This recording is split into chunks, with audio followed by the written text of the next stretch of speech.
এ যুবক যুবক, কোন ভরসায় তুমি ঘুমাইতেছো রে? কোন আশা নিয়ে তুমি গান শুনে ঘুমাইছো? তুমি তো জানো না এই রাত আর এই ঘুম তোমার জীবনের শেষ ঘুম কিনা। কত যুবক ঘুমায় আর ঘুম থেকে ওঠে না, জীবনের শেষ ঘুম ঘুমায় যায়। আমার মসজিদের পাশে ছিল একজন কর্মচারী, সে এরকম ভাবে মানুষের সেলাই করত, টেইলার ছিল টেইলার। ঈদের রাত মানুষজন যে ভিড় করেছে কাপড় নেওয়ার জন্য, শাটার তো বন্ধ, শাটার খুলে না, ডাকাডাকি করে শাটার খুলে না, ভিতরে গানের আওয়াজ বাজতেছে, মানুষের আওয়াজ শোনা যায় না। শাটার ভাঙলো, মানুষজন কাপড় নেওয়ার জন্য টাটকা যুবক লাশটা মেশিনের পাশে পইরা আছে, আর সারা রাত যে গান শুনছে, গান এখনো মোবাইলে বাজতেছে। এজন্য বলি, যদি গান শোনা অবস্থায় তোমার মরণ হয়, হারাম জিনিস দেখা অবস্থায় যদি তোমার এই রাতে মরণ হয়, আল্লাহ নবী বলে লা ইয়াজনি জানি হিনা ইয়াজনি ওয়া হুয়া মুমিন। নবী কয় হারাম কাজে লিপ্ত থাকা অবস্থায় যদি কারো মরণ হয়, ওই অবস্থায় ঈমান তার সাথে থাকে না। চুরি করা অবস্থায় ঈমান সাথে থাকে না, জিনা করা অবস্থায় ঈমান সাথে থাকে না, মদ খাওয়া অবস্থায় তার ঈমান সাথে না, গান শোনা অবস্থায় তার ঈমান সাথে থাকে না। ওই অবস্থায় যদি মালাকুল মউতের সাথে তোমার আমার সাক্ষাৎ হয়, বলো দেখি ঈমান তো তোমার সাথে গেল না। মুসলমানের ঘরে জন্ম নেওয়ার পরেও তোমার ঈমান সাথে গেল না রে যুবক। চোখের সামনে কত যুবক কবরে চলে গেল, লেখাপড়ার সাথে কবরে চলে গেল, খেলাধুলার সাথে কবরে শুয়ে রইল। আজকে একটু তাকাও, মানুষ তো বৃদ্ধ হওয়ার টাইম পায় না, সাদা দাড়ি সাদা চুল মানুষ আজকে পাওয়া যায় না। বের হলে শুধু যুবক আর যুবক, মুরব্বী মানুষ সমাজে আর খুঁজে পাওয়া যায় না। কারণ কি? কারণ হলো মানুষ মুরব্বী হওয়ার টাইম পায় না, গড় আয়ু মানুষের কমে গেছে। আওয়াজ দেয়া বলে ঠিক কি না? যৌবন কালে কবরে ডাক,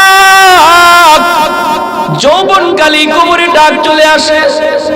এজন্য কোন ভরসা, কোন আশায় তুমি গুনার কাজে এখনো মগ্ন, যেখানে আল্লাহ পাক কুদরতি হাত নিয়ে তোমাকে ডাকতেছে, যুবক যাস না, আয় আমি আল্লাহর দিকে আয়। ইয়া আইয়ুহাল ইনসান মা গররাকা বিরাব্বিকাল কারীম।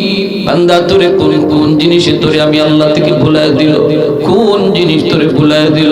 এত মায়া করে তোরে আমি আল্লাহ বড় করলাম, মায়ের পেটে আমি তোরে খানা দিলাম, বের হওয়ার পর তোর দাঁত ছিল না, আমি আল্লাহ তোরে দাঁত দিলাম, হাত ছিল ধরবার ক্ষমতা ছিল না, আমি আল্লাহ তোরে ধরবার ক্ষমতা দিলাম, পা ছিল হাঁটবার ক্ষমতা ছিল না, আমি আল্লাহ তোরে হাঁটার ক্ষমতা দিলাম, মুখ ছিল কথা বলার শক্তি ছিল না, আমি আল্লাহ তোরে কথা বলার শক্তি দিলাম।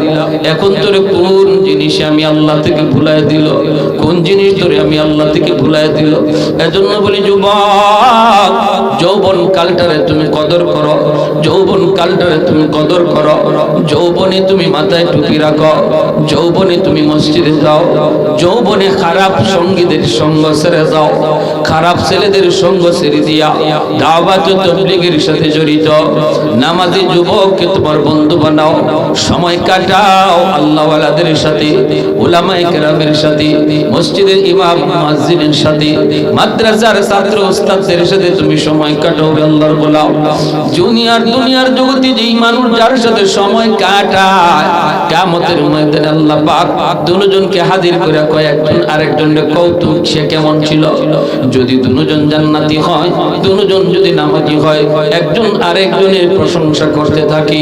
মায়ার নবী বলেন, আমলের ক্যাটাগরি যদি বেশ কম হয়, একজন যাবে জান্নাতের উপরে আরেকজন নিচে, একজন জান্নাতের হাই ক্লাসে আরেকজন একটু নিম্ন ক্লাসে, আমলের ক্যাটাগরি ভিন্ন হয়ে যাবে। আল্লাহ পাক রব্বুল আলামিন দুজনকে একসাথে রাখার জন্য নিচে যে আছে তারে উপরের জনের সাথে তুইলা দিবে। আরেকটু জোরে করুন না সুবহানাল্লাহ। এজন্য বন্ধু যদি তোমার ভালো হয়, সে যদি জান্নাতে যায়, তোমার যদি কিছু ভুলও থাকে, আল্লাহ দুজনকে একসাথে রাখার জন্য তোমাকে তার সাথেই মিলায় দিবে। এজন্য খারাপ সাথীদের সাথে চলবা না। সঙ্গী গুণে লোহা জ্বলে বাসে। যদি খারাপ ছেলের সাথে চলো, তুমি ভালো করে সন্তানও তুমি খারাপ হয়ে যাবা। ঠিক কিনা জোরে করে? ভালো করে সন্তানও তুমি খারাপ হয়ে যাবা। বাবা কোনোদিন তোমার খারাপ চায় না, মা কোনোদিন তোমার খারাপ চায় না রে যুবক। সর্বদা বাপ মা সন্তানের ভালো চায়। যখনই তোমাকে কোনো আদেশ দেয়, উপদেশ দেয়, এটা তুমি অক্ষরে অক্ষরে মাইনো, এটা তুমি পালন কইরো। যদি না মানো, একদিন নিজে বুঝবা জীবনের কত বড় ভুল তুমি করছো। এখন বুঝবা না, সামনের জীবনে টের পাইবা। কারণ বাপ মা হলো তোমার জীবনের পাওয়ার হাউস। পাওয়ার হাউস থেকে যদি লাইন ওকে করা হয়, তাহলেই তো বাতি জ্বলে, ফ্যান ঘুরে। এই যে বাতি লাগাইলাম, জ্বলবে না। লাইট আমরা ফ্যান লাগাইলাম, চলবে না।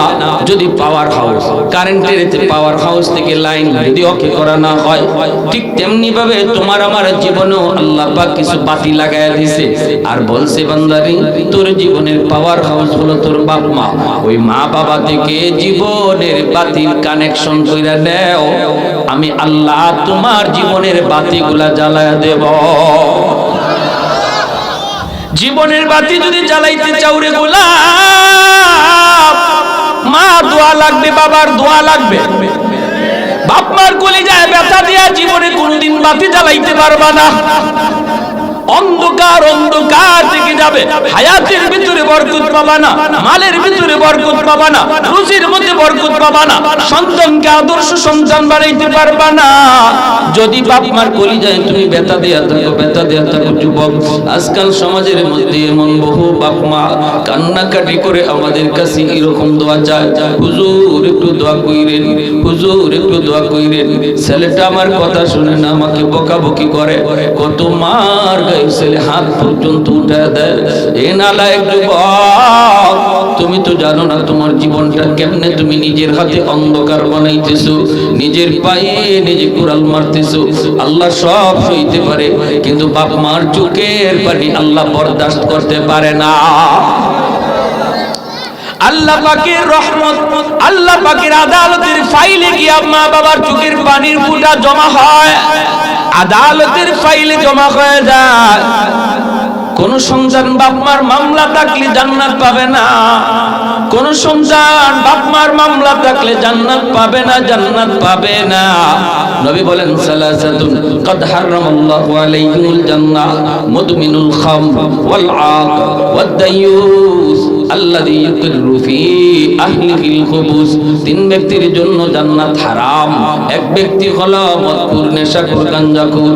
এই গাঞ্জা নেশা তওবা করে না ছাড়া পর্যন্ত জীবনে কোনোদিন জান্নাত পাবে না।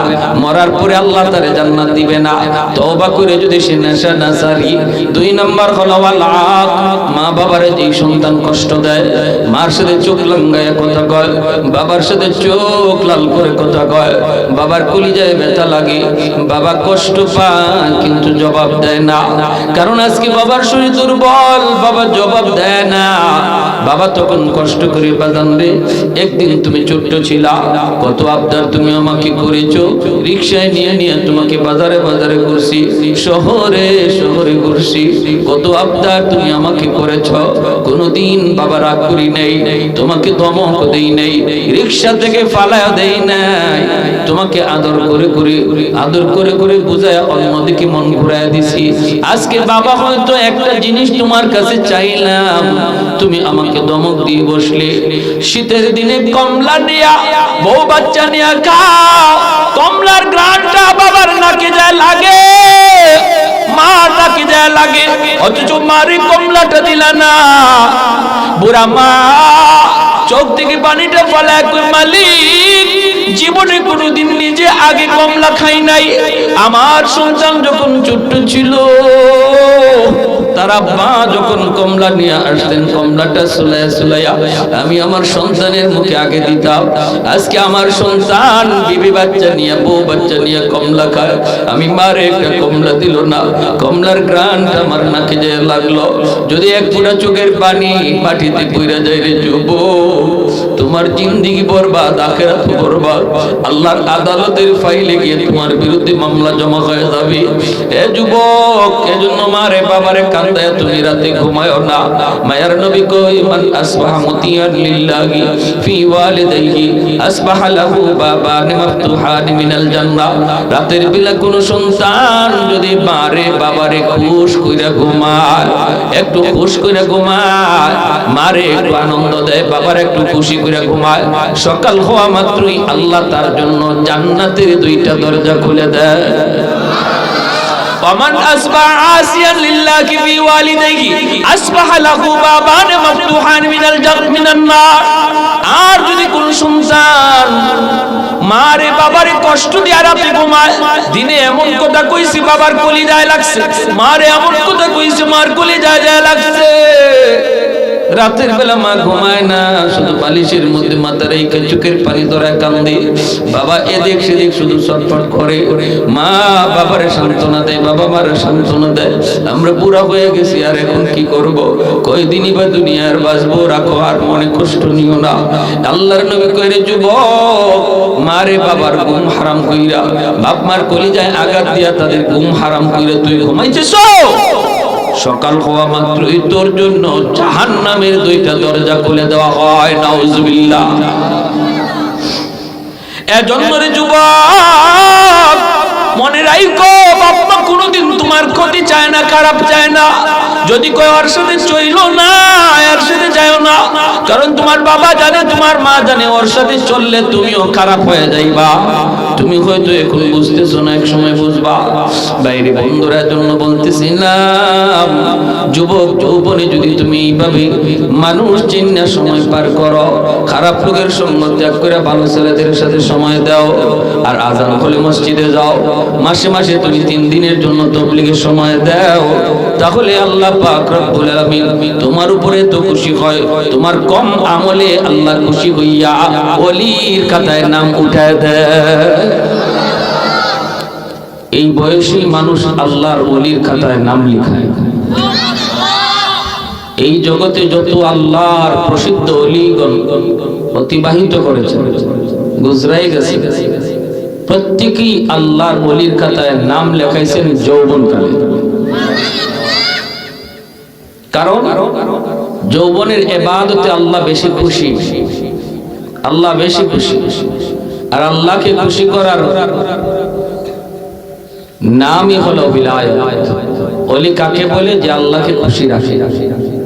সহজ কথা, আল্লাহর ওলি কাকে বলে? যে আল্লাহকে খুশ রাখে, সেই আল্লাহর ওলি। যৌবনের ইবাদতে আল্লাহ যুবকের উপর খুশি হয়, কারণ যৌবন কালটা হলো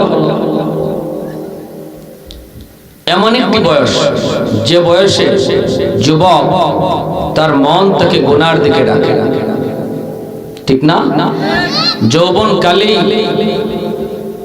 গান বাজনা করতে মন চায়, চুরি ডাকাতি, খুন খারাপি, মারামারি, মদ গাঞ্জা, নেশার জগতে অনেক যুবকরাই যৌবনে ডুবে যায়। এজন্য যৌবন কালটা হলো একটা পাগলা ঘোড়ার মতো। এই ঘোড়াটা যেদিকে একদিকে না একদিকে ছুটবেই। পাগলা ঘোড়া যেমন কোনো দিকে দৌড় দিবেই, একজন যুবক তার যৌবন কালের চাহিদা হলো দৌড় দেওয়া। এটা ভালো না খারাপ? বেশিরভাগ সময় খারাপের দিকেই দৌড় দেয়। কিন্তু এই যৌবন কালে যে যুবক তার পাগলা ঘোড়ার লাগাম টান দিয়া ধরে, তারে গুনার কাজের দিকে দৌড় দিতে দেয় না। যৌবনের এই পাগলা ঘোড়ার লাগামটাই না যে নিয়ন্ত্রণ রাখে শুধুমাত্র আল্লাহর ভয়ে, আল্লাহ ওই যুবকের প্রতি খুশি হইয়া যৌবনেই তার নাম ওলির খাতা উঠে দেয়। এই কথাটা আল্লাহর নবী তার ছোট্ট একখান হাদিস শরীফে বলছেন, লা ওয়ারআ কাল কাফি।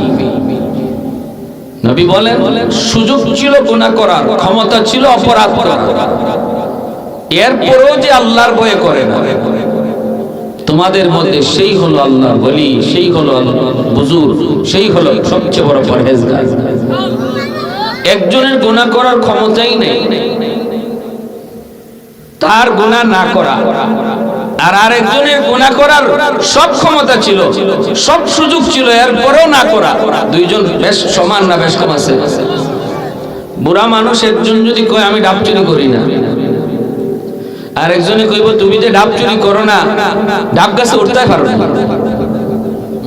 কবে আমি তো গাছে উঠতে পারি না।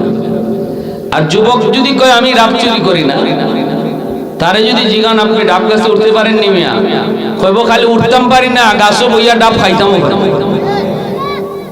ঠিক কি না? তাহলে বেশ কম আছে না নাই?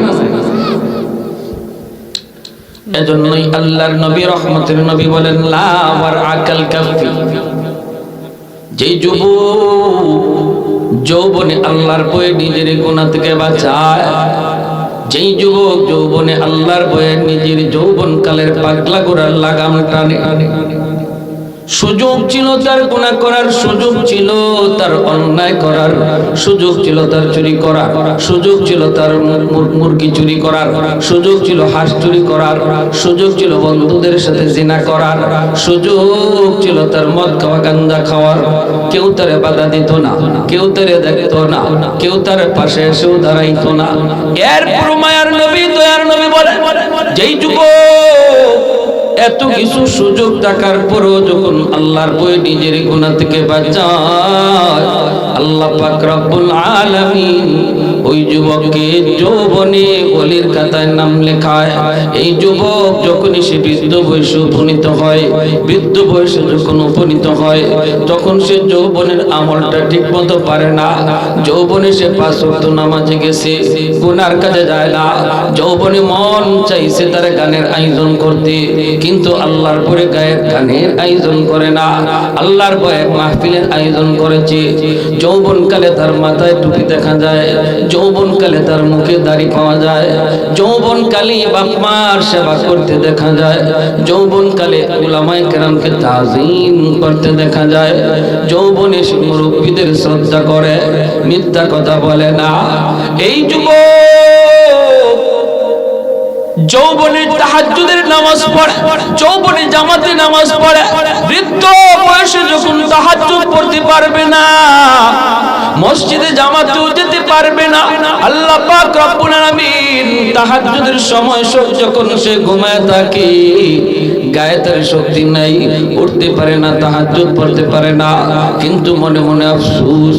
এর যুবক, এই যুবক যখন ঘুমায় রইছে, আল্লাহ পাক ফেরেশতাদেরকে কয়, এই ফেরেশতারা শুন, আমার বান্দার যৌবনকালের ফাইলটা একটু আমাকে দেখাও। বৃদ্ধ বয়স, এখন সে ঘুমায় রইছে, যৌবনের ফাইলটা আমি আল্লাহকে দেখাও। আল্লাহ পাক তার যৌবনের ফাইলটা আল্লাহ দেইকা বলবে, ফেরেশতারা রে, এই যে দেখ আমার বান্দার যৌবনে তাহাজ্জুদের আমল দেখা যায়, আমি আল্লাহর শক্তি কেড়ে নিয়েছি, আমি আল্লাহ তার বৃদ্ধ বানাইলাম। যদি আগের মতোই গায়ে তার শক্তি থাকতো, আগের মতো সে যদি এরকম যুবক থাকতো, তাহলে আজও তাহাজ্জুদের নামাজ পড়তো। যদি তার গায়ে আগের মতোই শক্তি থাকতো, এখনো সে তাহাজ্জুদের নামাজ পড়তো।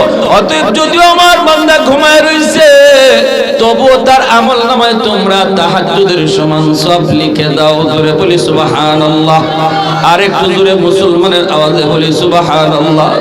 এ যুবক, 5 ওয়াক্ত নামাজ তুমি যৌবনে মসজিদে যায় পড়ছো রে, এখন তুমি মসজিদে যায় নামাজ পড়তে পারো না, তোমার গায়ে শক্তি নাই, তুমি বৃদ্ধ হয়ে গেছো। বৃদ্ধ বয়সে যখন তোমার কোমরে শক্তি থাকবে না, হাঁটুতে তোমার ব্যথা থাকবে, মাথায় তোমার ব্যথা থাকবে, মসজিদে যেতে চাইলে তোমার ভয়, যে কোনো জায়গায় তুমি পড়ে যেতে পারো। এতটা ভয়ের কারণে যখন শরীর উজুর নিয়ে তুমি ঘরে নামাজ পড়বা, আল্লাহ পাক রব্বুল আলামিন বলবে, ফেরেশতারা রে, আমার বান্দার যৌবনের ফাইলটা একটু দেখাও। যৌবনের ফাইলটা দেখে আল্লাহ বলবে, দেখো যৌবনে তার মসজিদে গিয়ে নামাজের আমল দেখা যায়। অতএব যদিও আমার বান্দা এখন ঘরে নামাজ আদায় করে, তবুও তার আমল নামায় মসজিদে জামাতের সওয়াব লিখে দাও। ইল্লাল্লাযীনা আমানু ওয়া আমিলুস সালিহাত ফালাহুম আজরুন গায়রু মামনুন। আল্লাহ পাক রব্বুল আলামিন বলে, কসম, জাইতুনের কসম, তোর পাহাড়ের কসম, মক্কা নগরীর কসম, আমি আল্লাহ মানুষকে বড় শ্রেষ্ঠ করে বানাইছি, সুন্দর করে বানাইছি, সকল জাতির ভিতরে মানুষ হলো শ্রেষ্ঠ। আল্লাহ পাক বলে এই মানুষ যখন বৃদ্ধ হয়ে যায় কারো কাছে তার কোনো দাম থাকে না। মানুষ যখন বৃদ্ধ হয়ে যায়, যৌবনে তার অনেক শক্তি ছিল, অনেক পাওয়ার ছিল, সবাই তার কথা মানছে।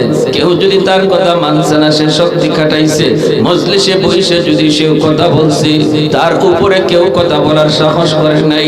ঘরের মধ্যে সবাই নীরব ছিল, সন্তানও তার কথা মানছে, স্ত্রীও তার কথা মানছে। কিন্তু মানুষ যখন বৃদ্ধ হয়ে যায়, গায়ে যখন তার শক্তি কমে যায়, সমাজের মানুষও তার ঠিক মতো দাম দিতে চায় না। মজলিসে বসলে পরে কই মিয়া আগের মতো চিল্লায়ও না, আগের মতো এত আওয়াজ দিয়ে কথা কয়ও না, এখন কিন্তু গায়ে তোমার শক্তি নাই। নিজের ময়লাটা নিজের চোখেই তুমি দেখো না, কাপড়ের মধ্যে ময়লা তাই তুমি দেখো না। ঘরে গেলে পরে বিবিও কয় এত কথা কইও না, একটু কম কথা খাও, এখন বুড়া হয়ে গেছে, আগের মতো বুঝ নাই। ছেলেও কয় আব্বা তুমি একটু কথা কম কও, আব্বা তুমি আগের মতো বুঝবা না। সবাই কয় কথা কম বলো, সবার কাছে তার দাম কমে যায়, দাম কমে যায়।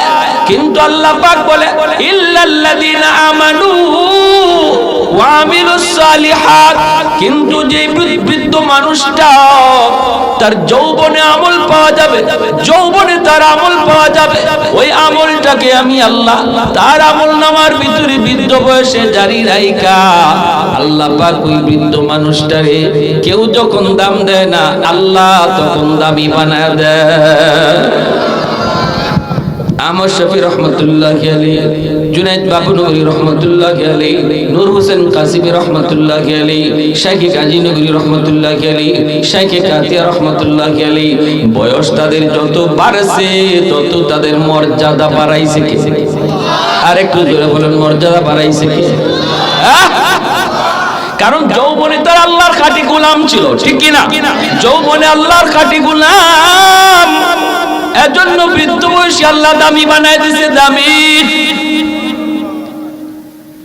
বুড়া বয়সে তুমি শুধু আফসোস করবা, আফসোস আল্লাহ গায়ে শক্তি নাই, এজন্য আমি পারতেছি না গো মালিক।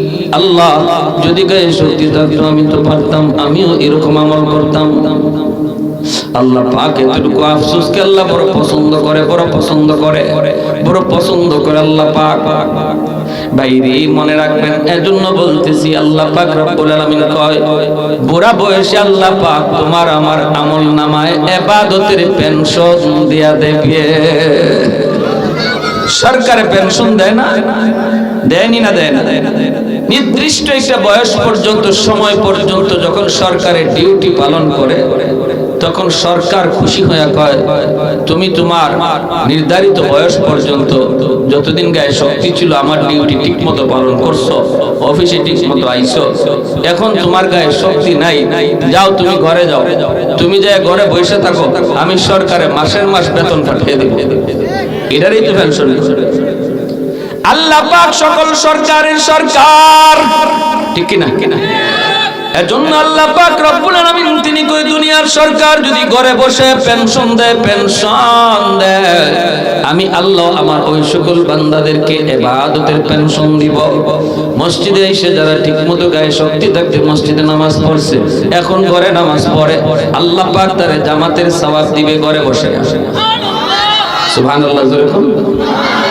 যৌবনে আল্লাহর বান্দা ফজরের পরে কোরআন তেলাওয়াত করত, মাগরিবের পরে কোরআন তেলাওয়াত করত, এখন তো কোরআন তেলাওয়াত আর শোনা যায় না। গ্রামে গঞ্জে ফজরের পরে এক সময় হাঁটলে কত সুন্দর কোরআন তেলাওয়াতের আওয়াজ শোনা যাইত, এখন আর মুসলমানের ঘর থেকে তেলাওয়াতের শব্দ আসে না। শহরে বন্দরে গান বাজনার আওয়াজ বাজে, এখনো মোবাইলের গানের আওয়াজ চলে ফজরের পরে। এ যুবক, যুবক কোন ভরসায় তুমি ঘুমাইতেছো রে? কোন আশা নিয়ে তুমি গান শুনে ঘুমাইছো? তুমি তো জানো না এই রাত আর এই ঘুম তোমার জীবনের শেষ ঘুম কিনা।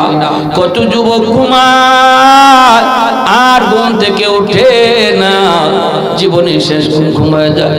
আমার মসজিদের পাশে ছিল একজন কর্মচারী, সে এরকম ভাবে মানুষের সেলাই করত, টেইলার ছিল টেইলার। ঈদের রাত মানুষজন যে ভিড় করেছে কাপড় নেওয়ার জন্য, শাটার তো বন্ধ, শাটার খুলে না, ডাকাডাকি করে শাটার খুলে না, ভিতরে গানের আওয়াজ বাজতেছে, মানুষের আওয়াজ শোনা যায় না। শাটার ভাঙলো, মানুষজন কাপড় নেওয়ার জন্য টাটকা যুবক লাশটা মেশিনের পাশে বইরা আছে, আর সারা রাত যে গান শুনছে, গান এখনো মোবাইলে বাজতেছে। এজন্য বলি, যদি গান শোনা অবস্থায় তোমার মরণ হয়, হারাম জিনিস দেখা অবস্থায় যদি তোমার এই রাতে মরণ হয়, আল্লাহ নবী বলে লা ইয়াজনি জানি হিনা ইয়াজনি ওয়া হুয়া মুমিন। নবী কয় হারাম কাজে লিপ্ত থাকা অবস্থায় যদি কারো মরণ হয়, ওই অবস্থায় ঈমান তার সাথে থাকে না। চোর চুরি করা অবস্থায় ঈমান সাথে থাকে না, জিনা করা অবস্থায় ঈমান সাথে থাকে না, মদ খাওয়া অবস্থায় তার ঈমান সাথে না, গান শোনা অবস্থায় তার ঈমান সাথে থাকে না। ওই অবস্থায় যদি মালাকুল মউতের সাথে তোমার আমার সাক্ষাৎ হয়, বলো দেখি ঈমান তো তোমার সাথে গেল না। মুসলমানের ঘরে জন্ম নেওয়ার পরেও তোমার ঈমান সাথে গেল না রে যুবক। চোখের সামনে কত যুবক কবরে চলে গেল, লেখাপড়ার সাথে কবরে চলে গেল, খেলাধুলার সাথে কবরে শুয়ে রইল। আজকে একটু তাকাও, মানুষ তো বৃদ্ধ হওয়ার টাইম পায় না, সাদা দাড়ি সাদা চুল মানুষ আজকে পাওয়া যায় না। বের হলে শুধু যুবক আর যুবক, মুরব্বী মানুষ সমাজে আর খুঁজে পাওয়া যায় না। কারণ কি? কারণ হলো মানুষ মুরব্বী হওয়ার টাইম পায় না, গড় আয়ু মানুষের কমে গেছে। আওয়াজ দেয়া বলে ঠিক কি না? যৌবন কালে কবরে ডাক, যৌবন কালে কবরে ডাক চলে আসে।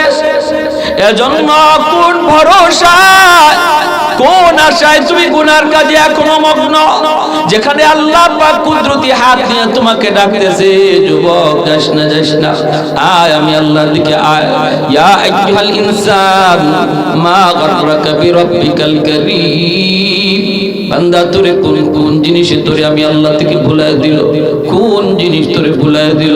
এত মায়া করে তোরে আমি আল্লাহ বড় করলাম, মায়ের পেটে আমি তোরে খানা দিলাম, বের হওয়ার পর তোর দাঁত ছিল না, আমি আল্লাহ তোরে দাঁত দিলাম, হাত ছিল ধরবার ক্ষমতা ছিল না, আমি আল্লাহ তোরে ধরবার ক্ষমতা দিলাম, পা ছিল হাঁটবার ক্ষমতা ছিল না, আমি আল্লাহ তোরে হাঁটার ক্ষমতা দিলাম, মুখ ছিল কথা বলার শক্তি ছিল না, আমি আল্লাহ তোরে কথা বলার শক্তি দিলাম। এখন তোরে কোন জিনিসে আমি আল্লাহ থেকে ভুলাই দিল, কোন জিনিস তোরে আমি আল্লাহ থেকে ভুলাই দিল? এজন্য বলি যুবক, যৌবন কালটারে তুমি কদর করো, যৌবন কালটারে তুমি কদর করো। যৌবনে তুমি মাথায় টুপি রাখো, যৌবনে তুমি মসজিদে যাও, যৌবনে খারাপ সঙ্গীদের সঙ্গ ছেড়ে যাও, খারাপ ছেলেদের সঙ্গ ছেড়ে দিয়া দাওয়াত ও তাবলীগের সাথে জড়িত নামাজি যুবককে তোমার বন্ধু বানাও, সময় কাটাও আল্লাহওয়ালাদের সাথে, উলামায়ে কেরামের সাথে, মসজিদের ইমাম মুয়াজ্জিনের সাথে, মাদ্রাসার ছাত্র ওস্তাদদের সাথে তুমি সময় কাটাও, আল্লাহর গোলাম। দুনিয়ার জগতে যেই মানুষ যার সাথে সময় কাটায়, কিয়ামতের ময়দানে আল্লাহ পাক দুজনকে হাজির করে কয়, একজন আরেকজনের কৌতুক সে কেমন ছিল। যদি দুজন জান্নাতি হয়, দুজন যদি নামাজি হয়, একজন আরেকজনের প্রশংসা করতে থাকি। মায়ার নবী বলেন, আমলের ক্যাটাগরি যদি বেশ কম হয়, একজন যাবে জান্নাতের উপরে আরেকজন নিচে, একজন জান্নাতের হাই ক্লাসে আরেকজন একটু নিম্ন ক্লাসে, আমলের ক্যাটাগরি ভিন্ন হয়ে যাবে। আল্লাহ পাক রব্বুল আলামিন দুজনকে একসাথে রাখার জন্য নিচে যে আছে তার উপরের জনের সাথে তুইলা দিবে। আরেকটু জোরে করুন না সুবহানাল্লাহ। এজন্য বন্ধু যদি তোমার ভালো হয়, সে যদি জান্নাতে যায়, তোমার যদি কিছু ভুলও থাকে, আল্লাহ দুজনকে একসাথে রাখার জন্য তোমাকে তার সাথেই মিলায় দিবে। এজন্য খারাপ সাথীদের সাথে চলবা না, সঙ্গী গুণে লোহা জ্বলে বাসে। যদি খারাপ ছেলের সাথে চলো, তুমি ভালো করে সন্তানও তুমি খারাপ হয়ে যাবা। ঠিক কিনা জোরে করে ভালো করে সন্তান তুমি খারাপ হয়ে যাবা বাবা কোনোদিন তোমার খারাপ চায় না মা কোনোদিন তোমার খারাপ চায় না রে যুবক সর্বদা বাপ মা সন্তানের ভালো চায় যখনই তোমাকে কোনো আদেশ দেয় উপদেশ দেয় এটা তুমি অক্ষরে অক্ষরে মাইনো এটা তুমি পালন কইরো যদি না মানো একদিন নিজে বুঝবা জীবনের কত বড় ভুল তুমি করছো এখন বুঝবা না সামনের জীবনে টের পাইবা কারণ বাপ মা হলো তোমার জীবনের পাওয়ার হাউস থেকে যদি লাইন অকে করা হয় তাহলেই তো বাতি জ্বলে ফ্যান ঘুরে এই যে বাতি লাগাইলাম জ্বলবে না